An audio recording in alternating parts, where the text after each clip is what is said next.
Unified 911, anong matutulong namin sa'yo? Anya ti maitulong mi ken kapo. Anong may tatabang ko sa Unsay imo? akong ikatabang nimo? Ngini makadabang namisal ka no. Sa anumang wika o dialekto, may tulong na darating sa iyo.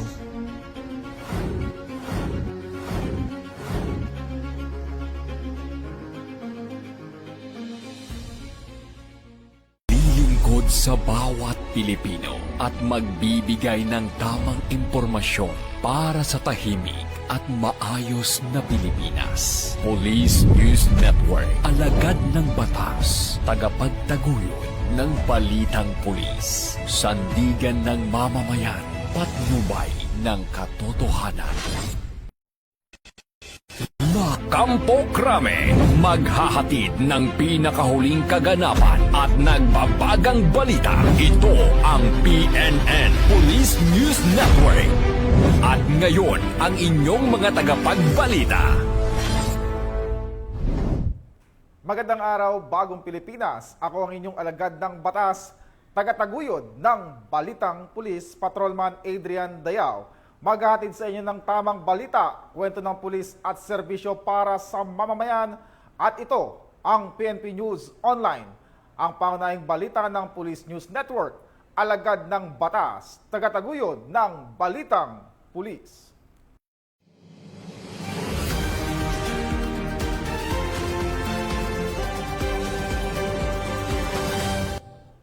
Ngayon ay araw ng linggo at narito ang mga balitang nakalap ng ating mga PNN correspondent sa loob ng linggong ito.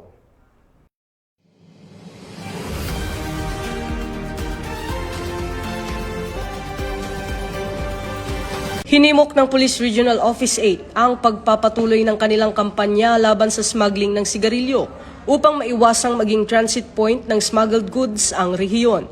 Ayon kay Pro 8 Director, Police Brigadier General Jason Capoy, nakumpiska noong Enero ang tinatayang 1.95 million halaga ng undocumented cigarette products sa 12 anti-smuggling operations sa Leyte, Eastern Samar, Northern Samar, Southern Leyte at Biliran.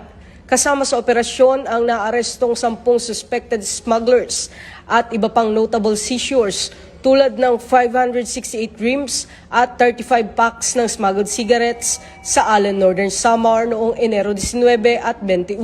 14 boxes ng assorted smuggled cigarettes sa Palo, Leyte noong Enero 22. 299 rims ng assorted smuggled cigarettes sa Gian, Eastern Samar noong Enero 23. Sa Biliran, naitala ang voluntaryong pagsuko ng assorted cigarettes na walang BIR tax stamps at graphic health warnings na nagkakahalaga ng 82,778 pesos. Ani Police Brigadier General Capoy, ang mga operasyon ay patuloy na isinasagawa kasama ang partner agencies bilang bahagi ng direktiba na palakasin ang pambansang kampanya laban sa illegal trade, smuggling at kaugnay na illegal na gawain. Ito ang bagong PNP para sa bagong Pilipinas. Serbisyong mabilis, tapat at nararamdaman.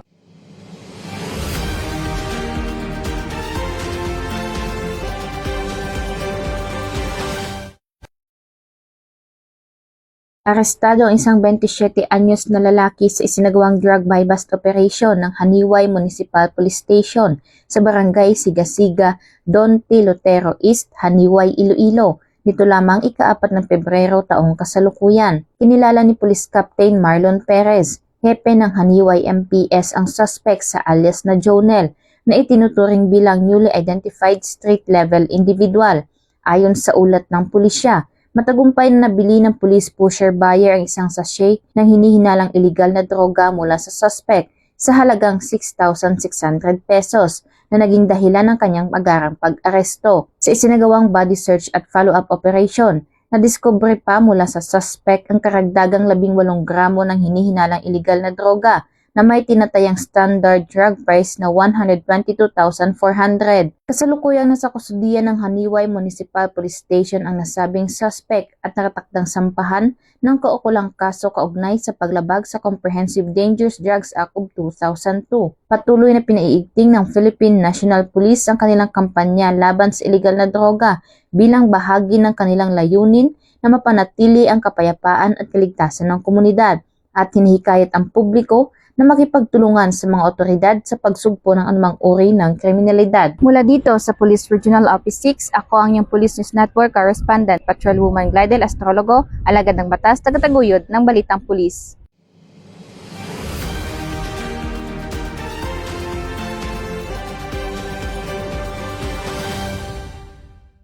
Pinangunahan ng Philippine National Police Anti-Cybercrime Group ang pagbuo ng Special Investigation Team upang tuklasin ang mga responsable sa paggawa at pagpapakalat ng peke at online na medical bulletin na target si Pangulong Ferdinand Bongbong Marcos Jr.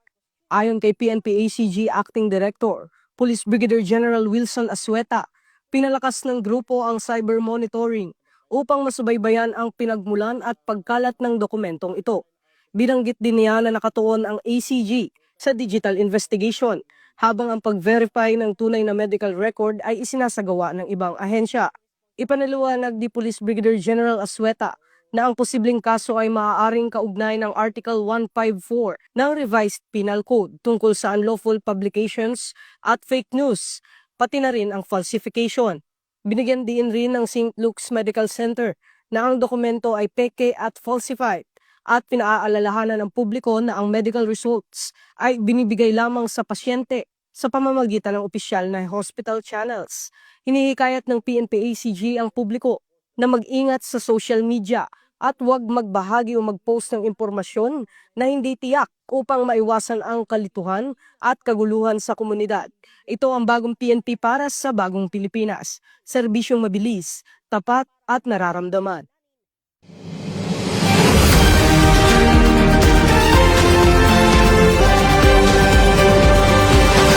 Aabot sa 1,167 drug suspects ang naaresto at tinatayang 113 milyong halaga ng ilegal na droga ang nasabat sa 888 anti-illegal drug operations na isinagawa sa Metro Manila noong Enero 2026 ayon sa National Capital Region Police Office. Sinabi ni Regional Director ng NCRPO, Police Major General Anthony Aberin, na ang matagumpay na operasyon ay patunay ng patuloy na paghihigpit laban sa mga illegal drug distribution network sa rehiyon. Kasabay nito, 1,334 na individual na may nakabinbing warrant of arrest ang naaresto, kabilang ang 489 na itinuturing na most wanted persons.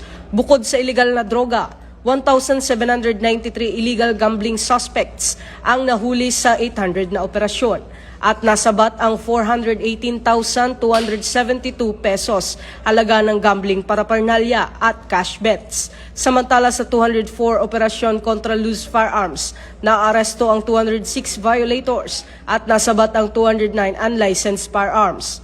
Batay sa comparative crime statistics, bumaba ang focus crime sa Metro Manila ng 21%.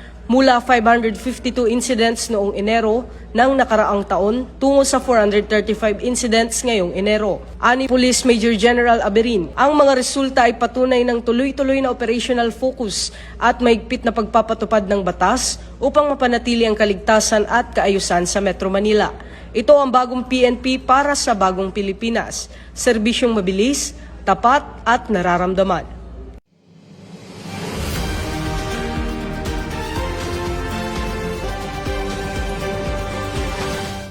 Inaresto ng mga operatiba ng Manila Police District Raksabago Police Station ang 20 anyos na si alias Boy Paldo, ang lalaking nag-viral sa social media matapos umanong magnakaw ng tanso mula sa isang gumagalaw na truck sa Kapulong Street, Tondo, Manila. Isinagawa ang pag-aresto bandang alas 12:30 ng tanghali noong Pebrero 4 sa isang follow-up operation, 2 araw lamang matapos kumalat ang video ng insidente online. Ayon sa pulisya, mabilis na kumilos ang mga otoridad alinsunod sa Bilis Kilos campaign ng lungsod upang mapanagot ang suspect. Nakalaunan ay iniharap kay Manila Mayor Francisco Isko Moreno Dumagoso. Patuloy pa ring tinutugis ng PNP ang ikalawang suspect na kinilala na si alias Jumong, habang isinasailalim na sa inquest proceedings si alias Boy Paldo, bilang patunay ng mahigpit na kampanya ng pulisya laban sa kriminalidad at upang mapanatili ang kaayusan at kaligtasan ng publiko. Ito ang bagong PNP para sa bagong Pilipinas, serbisyong mabilis, tapat at nararamdaman.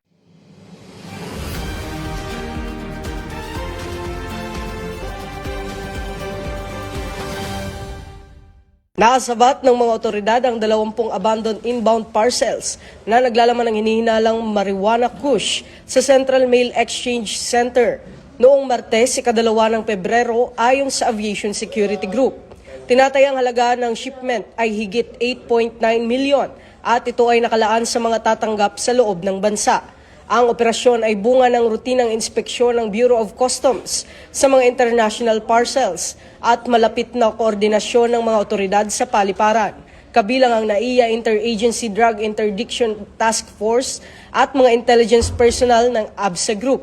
Ayon kay District Collector Yasmin Mapa ng BOC NAIA, mula sa X-ray at manual examination, natuklasan ang 5,940 grams ng tuyong dahon na hinihinalang kush. Binanggit ni ABSI Group Director Police Brigadier General Junicio Bartolome Jr. na ipinapakita ng operasyon ang kahalagahan ng intelligence-driven interdiction at malapit na interagency cooperation. Aniya pa, magpapatuloy ang PNP ABSI Group at iba pang airport authorities sa pagpapalakas ng seguridad sa paliparan at mail facilities upang mapigilan ang pagpasok ng ilegal na droga at mapanatili ang kaligtasan ng publiko. Ito ang bagong PNP para sa bagong Pilipinas. Serbisyong mabilis, tapat at nararamdaman.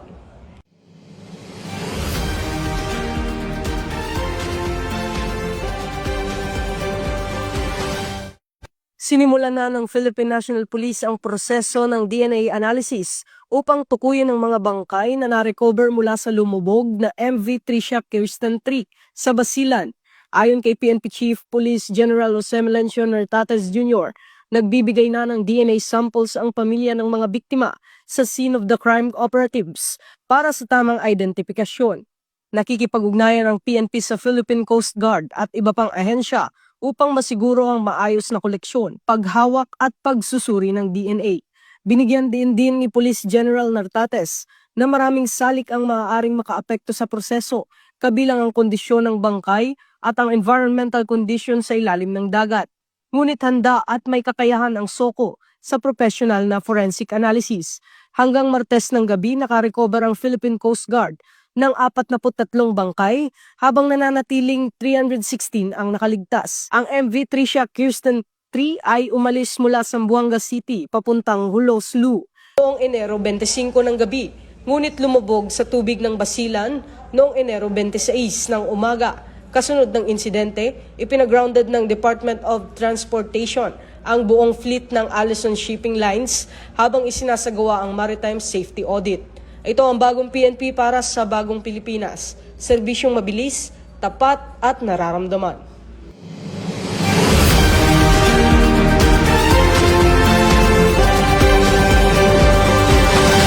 Arestado ang isang lalaki na inireklamo sa pagpapaputok ng baril matapos ang isinagawang hot pursuit operation ng QCPD Station 3 sa parking area ng isang commercial establishment sa Barangay Baisa, Quezon City, kagabi, 5 ng Pebrero. Ayon sa pulisya, ilang beses umanong pinaputokan ng suspect ang sasakyan ng kanyang kapitbahay sa Barangay Loyola Heights, kung saan na-recover ng scene of the crime operatives ang 32 na basyo ng bala. Walang naiulat na nasugatan sa insidente ayon sa QCPD Station 9. Tumakas ang suspect sakay ng kotse, ngunit agad na naalarma ang mga pulis sa kanyang plate number, dahilan upang maabutan at maaresto siya sa Quirino Highway, kung saan na-recover ang ginamit na baril at ang 39 na bala. Ito ang bagong PNP para sa bagong Pilipinas, serbisyong mabilis, tapat at nararamdaman.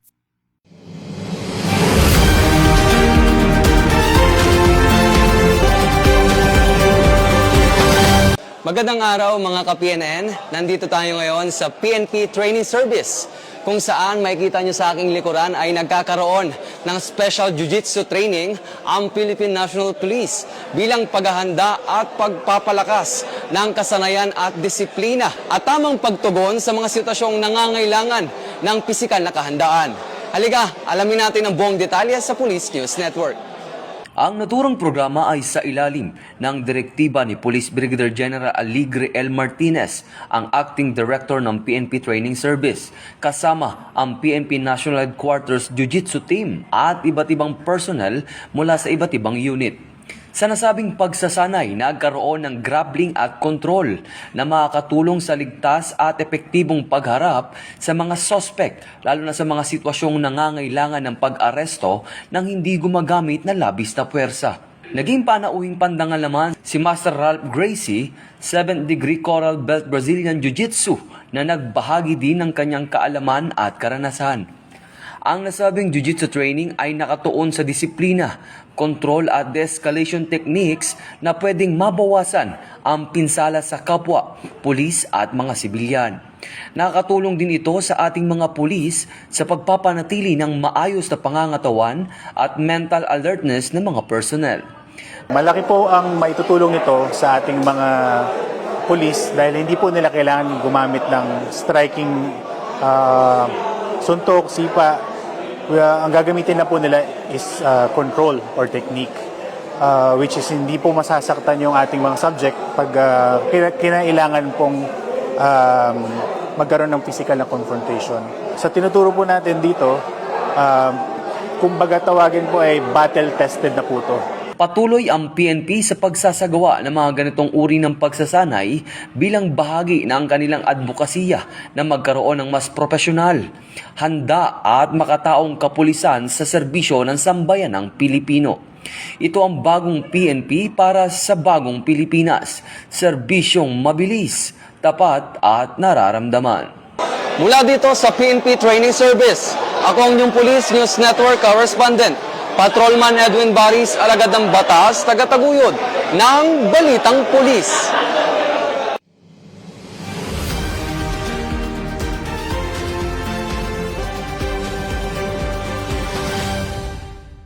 At yan ang mga balitang nakalap ng ating PNN correspondent mula Luzon, Visayas at Mindanao. Sa ngalan ng pamunuan ng Philippine National Police sa panguna ni PNP Chief Police General Jose Melesio Nartates Jr. at sa pamuno ni President Ferdinand Bongbong Marcos Jr., kami ay maglilingkod sa bawat Pilipino at magbibigay ng tama at balanseng balita. Mula rito sa tanggapan ng tagapag-ugnay ng Pambansang Pulisya, ako ang inyong alagad ng batas, tagataguyod ng Balitang Pulis, Patrolman Adrian Dayao. Maghatid ng tamang balita, kwento ng pulis at serbisyo para sa mamamayan, at ito ang PNP News Online, ang pangunahing balita ng Police News Network, at ito ang bagong PNP para sa bagong Pilipinas, serbisyo mabilis, tapat at nararamdaman.